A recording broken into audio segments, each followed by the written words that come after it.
1 in 6. That's roughly the number of adults 60 or older who experienced some form of abuse in community settings. That's according to a report by the World Health Organization in 2024. And that number is only expected to go up as the population gets older. Though there are many forms of elder abuse, one that's particularly disturbing and increasingly prevalent is financial abuse. Yeah, and financial abuse is the crime of the 21st century. That's one of our guests this episode, Raeann Rideout. She's Director of Strategic Partnerships for Elder Abuse Prevention Ontario. In all forms of abuse, financial is the one that we see most reported to our organization. And when you experience financial abuse, there's always other forms of abuse that go along with that. And often, it's the very people older adults and retirees rely on for day-to-day help that are the perpetrators. Nobody wants to believe they're going to be a victim. No one wants to believe their son or their daughter or their grandchild is going to steal from them. That's our other guest, Nicole Daley. She's a senior investigator for Central Canada at Scotiabank Corporate Security Investigation Services. I have worked cases where it has been family members, siblings, children, grandchildren, caregivers.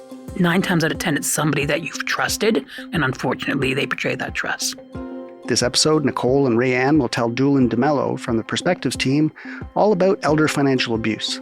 They'll cover how it happens, common warning signs, what to do if you're a victim or suspect someone is, and much more. I'm Stephen Maurice, and this is Perspectives. Now here's Doolin DeMello.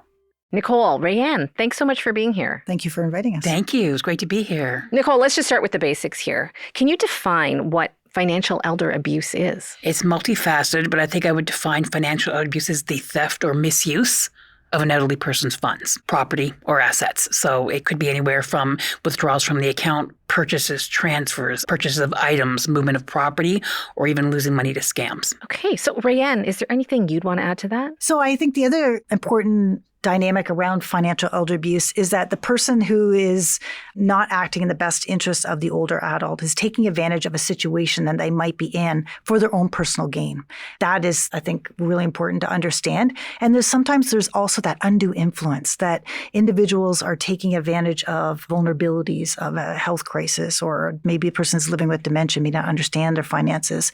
But that power and control over that person's finances is also a part of that understanding what financial elder abuse is. And it takes all forms, as Nicole just mentioned. Mm-hmm. Do you have any stats on this that can sort of give us a sense of the scale of the issue? I think it's important to sort of differentiate between financial elder abuse in terms of the traditional elder abuse and then frauds and scams. Right. So they're both financial abuse, don't get me wrong. So there's one that is perpetrated by someone that you know and trust, usually a family member or someone who befriends an older adult. And then there's the perpetrator who is a stranger to the frauds and scams. So there are two different tactics and two different statistics when you're looking at financial abuse from those perspectives. If we're looking at elder abuse from family members or someone that person knows, the data that we have is getting better in trying to track elder abuse, not only within Canada, but across the world. The World Health Organization indicates 1 in 6 older adults age 60 and over are victims of elder abuse. And in Canada, the study that was done here indicates about 1 in 8 older adults are victims of abuse. So we think, there's a lot of other issues that we maybe should be talking about. And that's a lot of underreported situations that most people won't come forward. So we know that in every one case that's reported, about 24 are not reported. Even 1 in 8 is over 700,000 older Canadians that could be a victim of elder abuse. And with financial abuse, also they may be experiencing emotional abuse. Someone's threatening if they don't get the money. So it overlaps. When you experience financial abuse, there's always other forms of abuse that kind of go along with that. And Nicole, I believe you're a caregiver yourself, right? So does that give you some sort of insight on how this type of abuse could happen? I have my mother living with me. She's elderly, she's 80, she doesn't drive anymore. And I think with some people it becomes the expectation, well, I took you to your appointment, you should pay for my gas. It starts off very simple in that aspect. I don't expect that. But I think it starts off innocent, but becomes almost an expectation. And then that just continues to build. Well, I can't buy enough groceries yet. Can you cut in for this one? And I'll get it next time. Can you pay this? I'll do it next time. And it just grows to the point where it's consistently that elderly person paying for it and not that family member. So who are the typical perpetrators of elder abuse? Do you see any patterns, Raeann? It can be anybody, right? It can be adult children, grandchildren. But there's also people who maybe have financial hardship. There's maybe some mental health issues, someone who may have some addictions issues that they need to support their gambling addictions, that kind of thing. And the people who are more vulnerable, that people who've maybe just experienced a health crisis or a recent death, where they're maybe more vulnerable or maybe living with dementia, that someone's taking advantage of them. They think they can't manage their finances. So I'll do it. I'll take over, Mom, right? I'll go on the online banking and I'll do your banking for you. And you just trust. They've got your password now. You don't know what they're doing. So those who are vulnerable, who can't get out, we trust our family member is going to take that debit card. Just go get me some milk and tap. And what is the question that they always ask you when you're at the debit machine? Do you want cash back? And so often it's like, well, if I take $100 out, grandma's not going to know, right? Nicole, from your experience, who is typically doing that kind of financial elder abuse? Yeah, I mean, it varies. It's definitely, like you were saying, it's typically would be a family member. They have access. They're the ones that are closest to you. I have worked cases where it has been family members, siblings, children, grandchildren, caregivers. They again have access as well. I worked cases previously where the woman was actually being physically abused at home. We didn't know that. She came in and said, I have to get money. She collapsed in the ATM vestibule. And we took her to the hospital and we found out I have to take money home because my son will hurt me. I had a similar case, a younger male. He was actually in his 40s, but he had terminal cancer. And it was his caregiver that impersonated his wife and actually ended up taking about $50,000 from him. So it is 9 times out of 10, it's somebody that you've trusted with that information. And unfortunately, they betrayed that trust. Yeah, and I think just building on what Nicole said, that maybe you've heard this or our listeners have heard that, financial abuse is the crime of the 21st century. There's greed, right? It's going to be mine one day. What are they going to know? They're not going to see it going, right? They ask for another $100. Someone's not keeping track. There's a sense of entitlement. I'm looking after, like you were saying, Nicole. And then there's that opportunity. If I have that access to the bank card or I have access to the credit card, who's going to know? So that is something that we need to be very wary of. And all forms of abuse in terms of, financial, emotional, as you were talking about, physical, neglect. Financial is the one that we see most reported to our organization. And I think it's because people can't live without funds, right? When you can't pay your mortgage and you can't buy food, you reach out to someone for help. And then people who start to recognize your living is different than what it used to be, right? So, yeah, it's unfortunate. So what are the signs we should be looking for? Either for someone in our lives who might be a victim, or who knows, there could be someone listening who might be a victim and not even know it. What should we be keeping an eye out for? Nicole? I think if you're the individual, it's monitoring your accounts, presuming that you're competent and able to actually follow through what's going on with them. It's keeping an eye on it. It doesn't make sense. And purchasing things that they don't need, like why do you have a new Corvette in the driveway? And not to stereotype, some people may want to do that, but then if the sons or daughter, whoever's living with them is, coerce them, right? I think that's the big issues around that coercive power and control stuff, the guilting them into purchasing something that they think is going to benefit their family. They kind of buy into that, or not buy into, but they get coerced into doing that. Fear, threats, they don't know what else to do. People use all different tactics to take advantage. You won't see the grandchildren if you don't give me the funds, right? So, when people are stuck, they want to do the right thing. It's their family and they trust. So, sometimes we see those tactics being used, unfortunately. Raeann, are there any misconceptions, misunderstandings around financial elder abuse? Sometimes people think that this is not going to happen to me. It only happens to people who are wealthy, that have money. The fact is, it doesn't matter how much money an individual has. So the misconception is it does have an impact on that individual's quality of life, no matter what your status is. And it can happen to anybody with all profession, can be retired, can be working. It doesn't fit a profile of some particular person. But we do know that people are more vulnerable in situations where there are maybe some capacity issues. But it's not only those with capacity issues. It can happen to people who are very cognizant because we trust that individual with our funds and decisions that they're going to make on our behalf. And Nicole, do you have any thoughts on that? Similarly, Raeann, it's the belief that it's not going to happen to me. Right. It does happen. So just be wary of what's happening. Don't ever be afraid to ask questions. So, Raeann, let's talk about how POA, or power of attorney, factors into this. A power of attorney for property, as it's called here in Ontario at least, allows someone you designate to make financial decisions on your behalf, which can actually be helpful because, for instance, it could allow an adult child to help with your banking without you being there. We did a whole episode actually about power of attorney that people should check out. But I'm sure the power of attorney can be abused as well. Raeann, can you quickly run down what a POA can and can't do? POAs can basically, depending on how you write your power of attorney document for your property, that person can now do anything on your behalf. They cannot write a will or change your will. That's thing that they cannot do. But there is a charge for theft of power of attorney if someone is not acting in the best interest of an older person that's taking advantage of their finances. Yeah, I mean, with POAs, we do find a lot of it tends to stem from not understanding what their role actually means, what they can and can't do. And again, you are acting in the best interest of that person. So we have grandma living in a house. She used to give her grandkids $5,000 a year. Well, now she had to sell that house. She's in nursing care. If they come and say, well, grandma did it every year.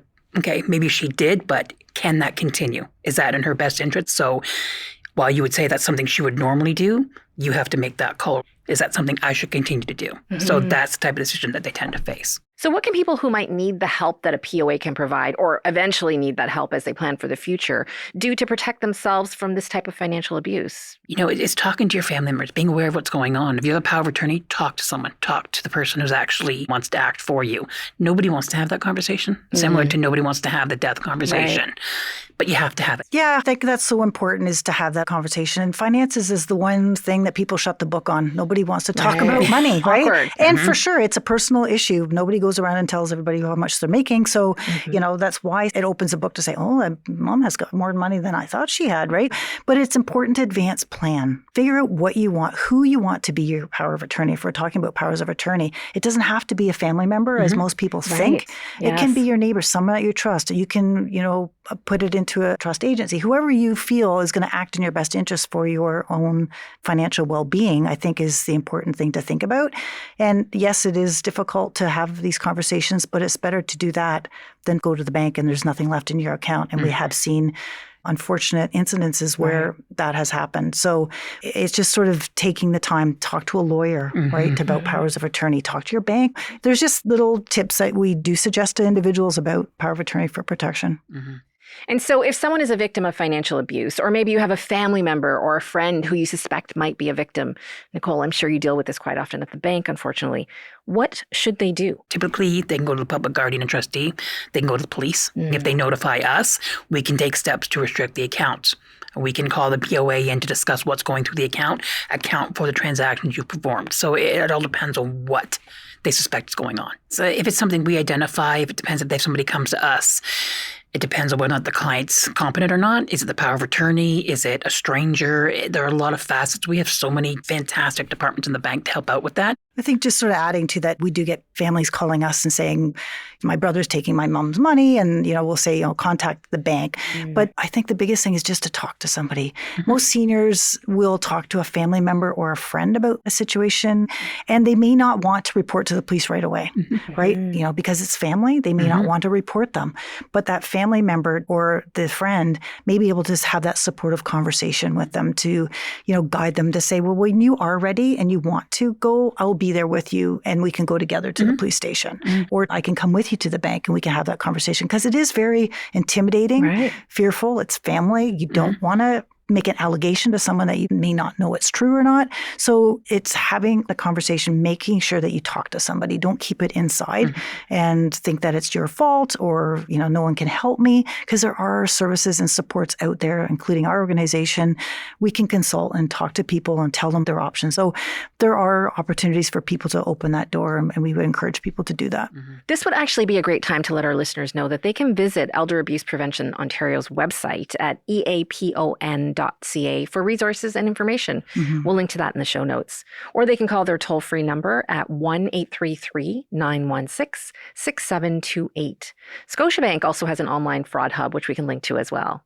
Now, Nicole, as we wrap up here, tell us, what is the bank's role in preventing elder financial abuse? What we're looking to do is protect our clients. We want to make sure they're being taken care of, they're not being taken advantage of. So we're going to ask the questions. If something seems unusual or uncharacteristic of them, we're going to ask. We want to make sure that they understand what's going on, they're aware, and they're okay with it. So we're definitely going to talk to them. That's our main goal, making sure they're okay, they're aware, and they're taken care of.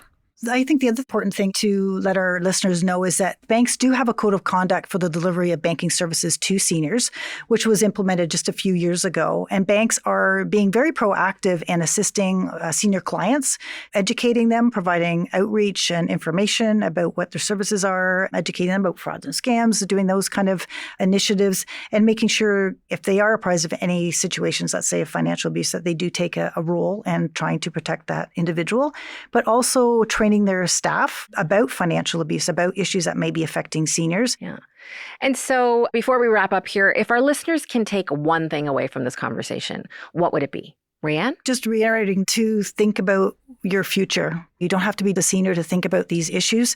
It's all individuals thinking about the future us, right? In terms of how do you want your finances to be taken care of? What are your wishes? Have those conversations and plan ahead. Everyone should be considering, do I need a power of attorney? Should I? What would I include in that? Have the conversations. Start the dialogue now before some crisis hits and you're not prepared, because your financial well-being is your independence, your ability to maintain the quality of life that you want. And that's what we really want people to do. Nicole, how about you? Final thoughts? I think for me, a key concept is don't think that it can't happen to you. Mm-hmm. Nobody wants to believe they're going to be a victim. No one wants to believe their son or their daughter or their grandchild is going to steal from them. Don't be embarrassed. The fraudsters are relying on you being embarrassed and thinking, oh my God, I can't even know that I fell for this. So many people do. Don't be afraid. Just speak up and say, yes, this happened to me. It's not about intelligence. It's not about age. Don't be afraid to talk about it. Raeann, Nicole, thank you both so much for being here. Thank you for having us. Thank you for having us. It was a pleasure. I've been speaking with Nicole Daley, Senior Investigator for Central Canada at Scotiabank Corporate Security Investigation Services, and Raeann Rideout, Director of Strategic Partnerships for Elder Abuse Prevention Ontario.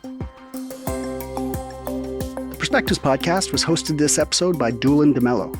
It's made by me, Stephen Maurice, as well as Armina Lagaya and our producer, Andrew Norton. For a transcript of this episode, as well as other stories, insights, analysis, and thought leadership, visit our website, scotiabank.com/perspectives. We'll see you next time.